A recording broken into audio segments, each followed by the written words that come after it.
Hello, everybody, and today we're doing something different from our usual content with Gundam Breaker here. And as anyone who's been watching the channel consistently here for a little bit knows, I have been very much behind on my upload schedule, and today I thought I'd at least explain slash share the reasoning for that. And so, said reasoning can probably best be explained by doing this right here and then going over to here. So, as you can see, I have a lot of mastered parts now. And the reasoning for that is because I had the oh so brilliant idea of what if I were to take every single piece that has either a burst action or an EX skill or an OP skill and master them so that I can use them at any point in time that I like.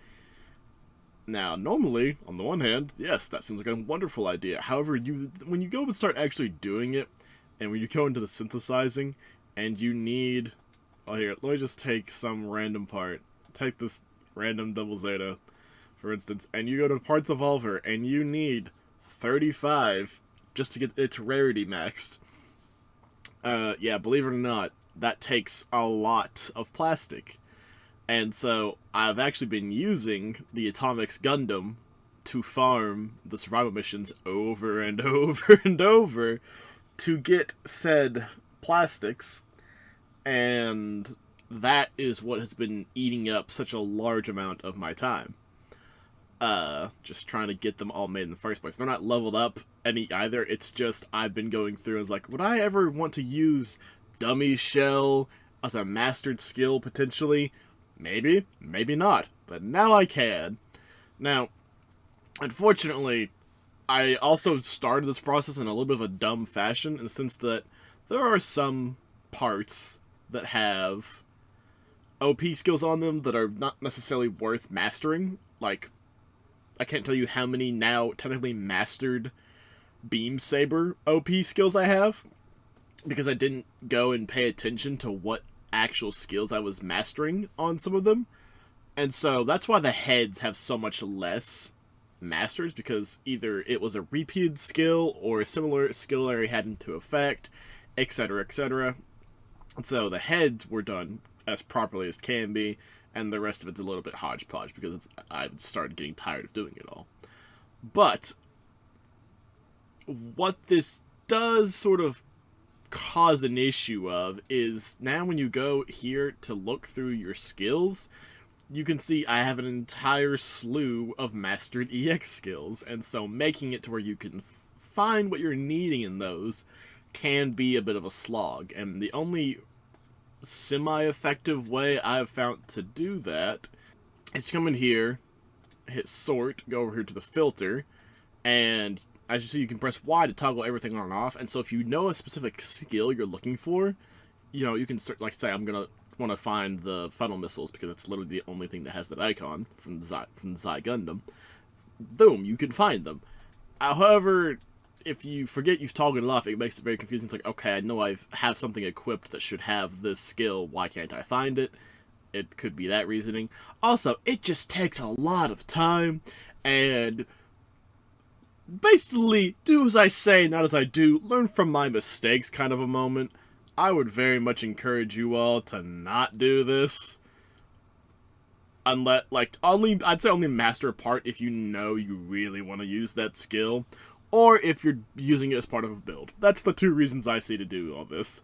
Because otherwise, I mean, sure, it lets you have it to where you can use any skill you want, but it also becomes very complicated very quickly, in the sense of when you're building. If you don't have EX and OP skills, you have to look at it, okay, where does this EX or OP skill come from? Legs, arms, body, head. Do I have another skill that I want to use consistently that's going to overlap with that, that's going to prevent me from using it because I have changed to a holographic part, or is it using that same part and therefore I can't use it? Like, say you had something that gave you like a buff skill that replaced your legs to give you like a GN shield or something, for instance. That would then make it to where, like, I couldn't use Blazing Kick here, for instance, if I, had the actual blazing kick equipped on my mech and then had a mastered skill, then I couldn't use blazing kick anymore. So those are things for sure to take into account when you're doing this. And again, I don't know that I would recommend anyone wanting to do this. It's just something that I kind of did, and I am now talking about it. Same thing with shields. Most of them don't have any skill on them, and so they're not really worth messing with a whole lot in that regard either, in my personal opinion. But there are some that have skills, but again, I just didn't anticipate using them a whole lot, and so I didn't bother messing with them much. Now, weapons also aren't particularly worth doing this with, close range or long range, because they're like, if you master them, you don't get their EX skills. So take the, I think it's these ones that have it. Yeah, well, no, it's not. Anyway, one of these buster... Yeah, here it is. So, the Twin Buster rifle from the Proto Zero, it has the Rolling Buster EX skill. Mastering the weapon does not give you the Rolling Buster EX skill as a mastered skill, because it goes on a weapon, not a part. And apparently you can't, like, holographically use the weapon, essentially. Which I'd say kind of makes a little bit of sense, but at the same time, not entirely, but it is what it is. And what it is unfortunate that you can't do that. But, anywho, so, yeah, that's what I've been up to. And, let's see. No, don't apply my changes. Yes, you can discard them. Let's see if I can actually double check something real quick. Because if I'm not mistaken, I have drastically reduced my personal best on survival time. But I don't remember if it keeps your time. Okay, yeah, so you can see, I've gotten my best time here within the survival missions down to 28, 48, 29. And so anyone who's done this before knows that, like, you know, on average, doing this, you can easily spend over an hour normally doing it. And, yeah, the Atomics Gundam is very funny for clearing out the survival mission, because either you can just blast the early waves completely out of existence, and then you get to later waves and it's easier to use missiles and then ground break your opponents because they have too much health to just simply blast away. But it is what it is, and with all that said, that concludes the little mini message I wanted to get out here for y'all to understand my absence and what's going to be going on going forward.